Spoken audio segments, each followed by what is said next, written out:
Welcome to episode 303 of the Selling Your Screenplay podcast. I'm Ashley Scott Myers, screenwriter and blogger over at sellingyourscreenplay.com. Today I am interviewing the writer and director duo Henry Jacobson and Avra Fox-Lerner.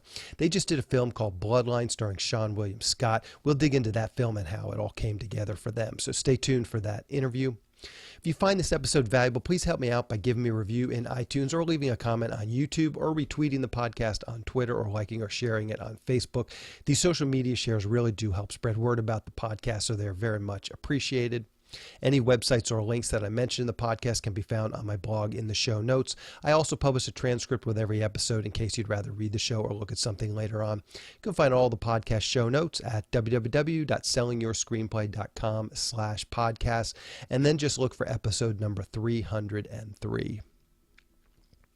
If you want my free guide, How to Sell a Screenplay in 5 Weeks, you can pick that up by going to sellingyourscreenplay.com/guide. It's completely free. You just put in your email address and I'll send you a new lesson once per week for 5 weeks along with a bunch of bonus lessons. I teach the whole process of how to sell your screenplay in that guide. I'll teach you how to write a professional logline and query letter and how to find agents, managers, and producers who are looking for material. Really is everything you need to know to sell your screenplay. Just go to sellingyourscreenplay.com/guide. So now a quick few words about what I'm working on. Yesterday, I'm still putting together the horror, thriller, mystery project that I've been talking about over the last few months. Yesterday, we did a first day of casting, and we found some really good people that I'm excited to work with. So I'll have an announcement about that hopefully very soon. Just for people who have never done this before, I'll just run through sort of this process quickly. All I did was put up a notice on the breakdown service, which is literally breakdownexpress.com. I just put a casting notice for 4 roles up there, 3 women roles and 1 male role. From that submission or from that notice, we received about 4,000 submissions, and then me and the other producer Tony, we sorted through those 4,000 submissions, picked probably I think about 500 who we then requested that they submit a taped audition, and we're sending them sides, actually a few script pages from this project. They do a taped audition, and it's a little stilted and stuff. I mean, they're just doing it in their apartment, typically on their iPhone or something, and then sending it in there, but you get a feel for them. So we did about 500. We requested 500 taped auditions.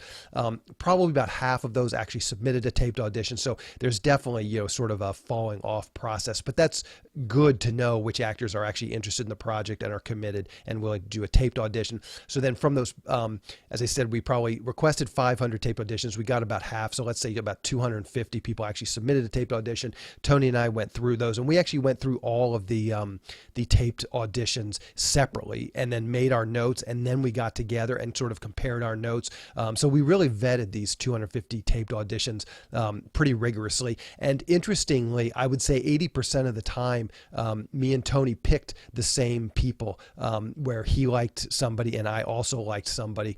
So then obviously those were people that we called in from the audition. There was a few that I really liked that he wasn't crazy about that we called in, and vice versa. There was a few he really liked that I was sort of ho-hum on, and we still called them in. But for the most part, 80% of the time, we probably agreed. So from that 250 taped auditions, we then requested an in-person audition, which is what we did yesterday for about 70 actors. So from 250 down to 70 actors, and then I would say maybe 50 of those actors actually showed up and came into the audition. Maybe a little less than that, but it was a good day. You saw lots and lots of actors. So that's kind of how that works. And then the actors come in, we give them a few more pages. So we had probably the original taped audition was like 3 pages of sides, just 3 script pages for that character. And then what we did yesterday, we actually included those original sides plus another page or 2. So it was about 5 pages of sides, 2 small scenes, basically kind of cover the range of the actor, or of the character rather, just basically trying to get a feel for these actors and how they sort of would perform as this character. So it was fun. The casting process is always fun. I mean, you're meeting new people. Everyone's super friendly. Everyone's super jazzed and hyped up, and tells you how much they love the script and how they'd love to be a part of the project. So it's a fun part of the process. And so anyways, that's what we did yesterday, going through these actors. And as I said, we saw a lot of people that were really did a great job. And that's tough. It's always tough. because a lot of them did a great job, but they're just, for whatever reason, they're just not going to be quite a good fit. I always feel badly for that, but as an actor, I guess you just got to get used to that, because again, most of these people, we've already vetted them pretty well. I mean, there's been several rounds, between the taped audition and stuff. We've seen these actors, so we really liked everybody we called in. We liked, and then from that though, we've now got to pick the people that we actually want to make offers to. So that's going to probably take us another week to go back through. We taped all of the auditions, had a little video camera, so you tape all the auditions, and then Tony and I will go back through everything and make some decisions. And it impacts sort of how the movie is going to be. Like if we cast one role a certain way, it's going to sort of have a ripple effect on some of the other roles. For instance, our lead is it's the age and the ethnicity of that lead is going to be kind of important, because the family is also there. We see the lead's father, mother, and brother. So if we cast, a certain age and a certain ethnicity for the lead, then obviously that's going to have an impact on, who the father and the mother and what the brother and what they look like. So, and it all has to fit together. There's also a lot of chemistry. You kind of want to get people that would look good together. For instance, there's three main women is sort of the main roles in this, and that was a lot of what we were casting. We were casting those three main female roles yesterday, and again, some of it is just it's so subjective, and it's not always just pure acting talent. But obviously, we can't have like three blonde women for those three roles. We've got to mix it up. We want a little variety. So again, if we cast one role a certain way, and some of the actors that come in, they're really right for one role, so we're leaning that way. But it was actually I would say the most right person, or the person we felt like it was the most right for a role, was actually probably, of the three women, was the least important role. But again, if we go in that direction and cast it, that person, it has to match up with the other people we cast. So it's kind of like a jigsaw puzzle. You got to put the pieces together and kind of make the best decisions that you can, just based on sort of what you have. Anyways, that was what we did yesterday with the casting process. So that's where I am with that project. And again, hopefully I'll have some more announcements here in the coming weeks about how that's all going. So stay tuned for that. So now let's get into the main segment. Today I'm going to be interviewing the writer-director duo Henry Jacobson and Avra Fox-Lerner. Here is the interview. Welcome, Henry and Avra, to the Selling Your Screenplay podcast. I really appreciate you guys coming on the show with me today. Oh, we're thrilled to be here. Thanks. Thank you so much for having us. So to start out, maybe you can tell us a little bit about your background. Where did you grow up, and how did you get interested in the entertainment business? And Avra, why don't you go first, and then we'll jump to Henry after you.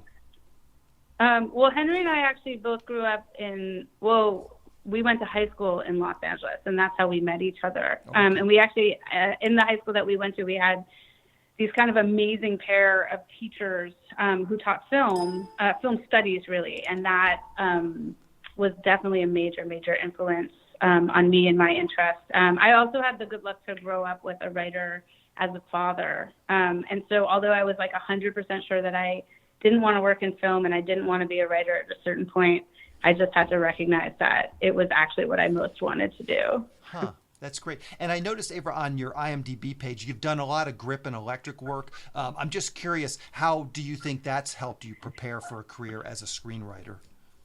Well, I actually am still a member of Local 52 IATSE, which is the stage workers union in New York City. And I've been working below the line for about 15 years now. I find that it's kind of the best day job because you can pick it up and put it down.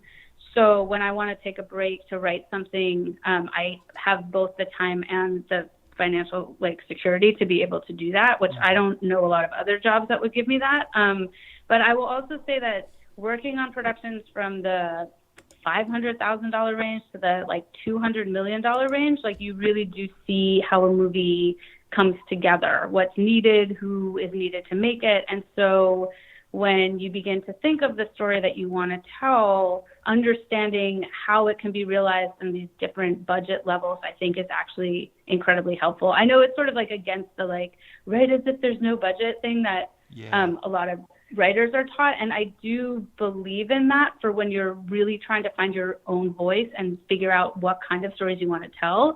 But I think knowing the difference between a 20-person crew and a 200-person crew definitely informs the way I write and what I write, and then presents challenges that are really exciting and interesting, right? Like if you can only tell a story with 4 people in one room, like what's the story that you're going to be able to tell? Yeah, and I noticed you mentioned 500,000 to 200 million. What about those productions that are less than 500,000? Why do you kind of exclude those? Less than 500,000. Okay, so I worked on some productions that were less than 500,000, and it is, I think now, right, so I've been working for 15 years, and 15 years ago, we only shot on film, and digital was not even, it really wasn't even in the equation. And so it was just really hard for kind of anyone to make a movie. The majority of those really low budget movies that I worked on at the beginning of my technician career were made a lot of the time by financiers who wanted to make a movie. And so they put in $500,000 to $1 million to make their own vanity projects. I think now it's really changed, but because I have advanced in my career in that sphere, that now that I'm in the union, we don't really work on movies of that budget. But I do have friends who shoot movies of that budget and who are making, $10,000, $20,000 movies. And I think the thing that's the most amazing is that now you can do that, right? You can make a fully realized feature film for $10,000 or $20,000. It is really hard, but it is totally within the realm of possibility. It's just that I personally never worked on those. So Henry, let's do the same thing. Maybe you can just give us a quick overview of your background, kind of where you grew up and how did you get interested in the entertainment business? Yeah, sure. So as Avra said, I actually grew up in New York until I was, I guess, around 10 or 11, and we moved to LA. And like Avra, my parents are in the arts. My mother's an actress. My father's a photographer and photojournalist. And I had done a lot of theater as a kid, and then, in high school, where Avra and I met, I did have these very, very influential film teachers that kind of opened, one in particular, is a teacher named Jim Hosny, who opened us up to European films and, sort of a history of film that I don't think I ever would have gotten, certainly not at that age. And that, along with, my father's love of movies, definitely opened things up for me. And ultimately, I went saying that I also would never act or try to work in the entertainment business. Like, I ended up going to grad school for theater. I did theater for, I both acted and directed in theater for a couple of years before taking up photography and cinematography, which is where I started to really work in film, and primarily in documentaries for the first, 10 years of my career. Working as a cinematographer and then ultimately as a producer, largely because in documentaries, you are working on budgets that are really low in a lot of cases and with really small crews. And if you are even remotely competent, you end up doing production work. You end up sort of arranging things and figuring out how to shoot it. So I got more and more interested in that. And then about 5 years ago, started my own company with my producing partner, Emma Tommy, who is also a filmmaker, is a producer-director as well.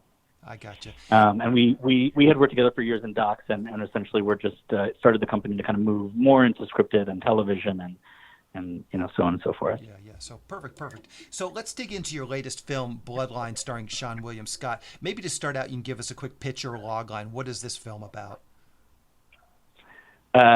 Serial killer has a baby and hilarity ensues. No, basically the way we've talked about it is, a serial killer who's on serial killing hiatus has a baby, and the stress of fatherhood sends him back out on a killing spree. I gotcha. And so where did this idea come from? What was the genesis of it? There was actually an original script by Will Honley that Blumhouse had, and I had done a documentary with Emma for Blumhouse about the election that came out early 2017, and had been talking about directing something. We'd actually pitched them a movie that Avra had written that they were like, this is great. It's too weird for us, but look at this. And they sent us Bloodline, which had that core idea of serial killer has a baby, which we were really attracted to and wanted to take it in a very different direction and make it much more about family. And that's where we came on. And Sean was already attached to that. So then we kind of pitched them a very different take on it. And they were like, great, like, write the script. And Henry, had to pitch it to Sean. We pitched it to Blumhouse, and they approved it. And then, we got to write our version of it. Okay. And so so maybe walk through that process just a little bit. So you're doing a documentary for Blumhouse, and you become friendly with them. And at some point, do they just talk about some of these projects that are stuck in development? You say, oh, let me have a look at that one.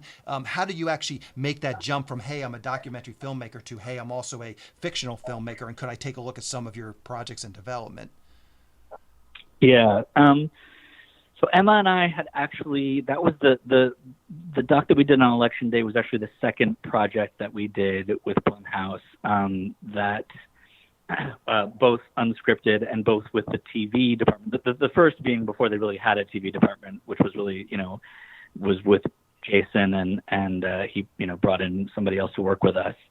But then the Election project was after they had launched their Blumhouse studio, TV studio.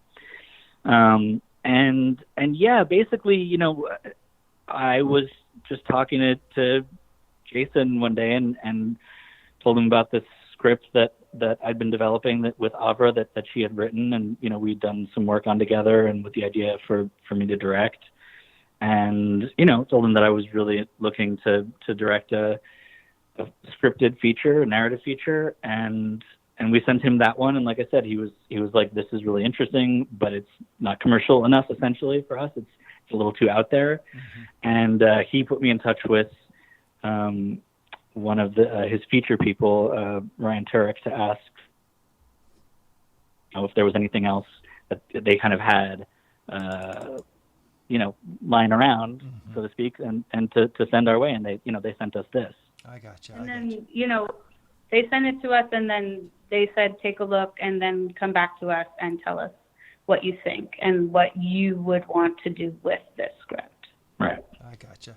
Okay, so let's dig into the actual writing process. Maybe you guys can kind of describe this process for this movie. So then you get the option on the script or the rights to the script. You start going into it. Or do you guys sit in the same room and spitball ideas, come up with a new, cork board of index cards? Maybe walk through that process of sort of developing this project into what you actually shot. Well, Henry and I actually live in different cities. I live in New York, and he lives in Los Angeles.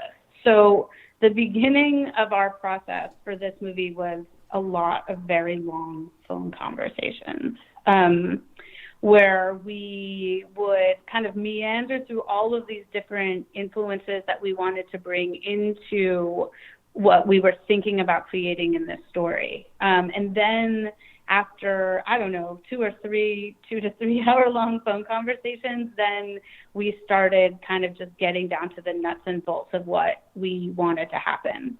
After talking that through, we sat down and wrote an outline. Or I think it was I sat down, took all of the stuff that we had talked about and put it down in a Google Doc as an outline. And then Henry went in and changed stuff. And then we sent it to Blumhouse. And Blumhouse had a lot of notes actually on that particular first outline. They were like, this is way too big. This is way too long. You need to really cut back on the locations, the speaking parts, and you need to compress everything that's happening pretty seriously. And so then we had a couple, because they knew this was $1 million budget. I mean, that's the other thing is, they're knowing exactly sort of where we have to land, budget-wise. And so it sounds it sounds like the notes are more production notes than any kind of story notes. Is that a fair assessment? I think the first stage was more production notes than story notes. I mean, I think they did have a couple of sort of story thoughts and concerns going into it, but it was really more once we started talking to Sean, who had already been attached to the original project, that we got more into the story development with Blumhouse. That first stage, it was really much more sort of those big picture notes. And then we outlined it again with all of those notes in mind. And we had to talk through a bunch of that stuff actually to kind of figure out exactly where we were trying to go. I think that's honestly like in between the first outline and the second outline, in my opinion, that's really where the movie started to totally take shape, and figuring out what kind of movie we wanted it to be got really crystallized. Then we outlined it again and then sent it back to Blumhouse, and they approved it. Yeah, and had a meeting, after they had approved it, we sort of, Avra was still in New York, but I had to go in and sit with Sean and kind of pitch him this new version, and he had to read it, and he loved it. And then as we continued to develop, once they sort of gave us the green light to write, he became very involved. He read every draft, and we would have conversations with him as well as with, the Blumhouse execs who were overseeing the project. And, there was, one of the great things two great things about working with Sean. One is knowing who is going to play your lead allows you as writers to kind of make some decisions based on what the audience is going to bring to him as an actor, right? Particularly somebody like Sean, who's so well known for his, goofy comedic roles. Mm-hmm. So we got to play with that expectation a lot. And then also, knowing where he wanted to go. And it turns out he's a super horror buff who just wanted to go darker and darker and darker. So every time we'd write something that would be like, there's no way they're going to let us do this. This is too fucked up. Like, this is too dark. He would be like, I love this. Can we make it darker? Can there be more blood? So yeah. Is there ever a point where Blumhouse wants to pull you back and say, yeah, Sean wants to make it darker, but we don't want to go any darker? Was there ever any friction with that, or it's basically Sean is the one, at the head of the movie, so he gets to make those sorts of creative decisions? We were really surprised by how far they let us go. Like, so incredibly surprised. From the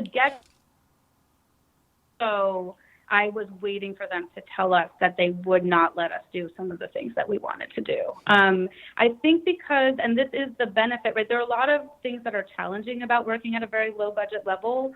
But one of the benefits of working at a very low budget level is that the investment risk is fairly low. And that's sort of the Blumhouse thing also, right? Is that they really believe in creative freedom for the people that they bring on to make movies for them, especially at the, kind of first-time filmmakers or people who are working at the lower budget level. So there wasn't a lot of pushback from them, actually. There were a couple of things where they said, you've got to really earn this. And that was a much more helpful note than this is too dark and we need to scale it back. I gotcha. Okay, so then you have this outline that's been approved. You guys are writing. Maybe talk about the writing process a little bit. Avra, do you go and start writing scenes and then you send them to Henry and then you guys, bat them back and forth? Maybe talk about, does Henry write some scenes and then you edit them? Maybe talk about that process of sort of actually putting the script into final draft. Well, we hashed it all out together so extensively that generally after the outline stage, I go in and write the first draft and then hand it off to Henry. And then we pass the drafts back and forth. And after, I would say there's a big jump in between, from a first to a second draft, there's a big jump. And then after we finish the second draft, that's usually that's me writing and then him writing and then me writing and then him writing, being like the second draft. And then we usually open it up to get notes from our kind of most trusted first readers. We get notes and then we go back in, and then usually there's a pretty big jump from the second draft to the third draft. And that again is one of us will do a pass and then hand it off to the other one. But after the third draft stage, generally it really just becomes tweaking scenes, and we talk about that and then see who has the most time to do it more than anything else. It's not, that's when it stops being quite as, I don't know, like my turn, your turn, when we're down to the brass tacks. I got you. And that's also when we're getting notes in from producers too, so that also influences. Okay, and that was those last. Yeah, that was going to be my next question. Was at what point? Okay, so you've got this third draft, and you're getting notes from your respected peers, but does that include Blumhouse and Sean at this point, or is that more of the fourth or fifth draft that they get to look at? No, like the second draft is when we really send it out for notes from our peers, and the third draft is the one that we handed off to Blumhouse and Sean to get there. I gotcha. And how long was your outline? You said you really did extensive outlining. How many pages does your outline end up being before you start actually writing scenes? I think that was about 15 pages. 15 pages. Okay. I mean, we literally are writing out scene numbers. I mean, it's pretty detailed, our outline. And we talk it through. I was just actually listening to this amazing interview with Paul Schrader, and he was talking about how he talks through the story.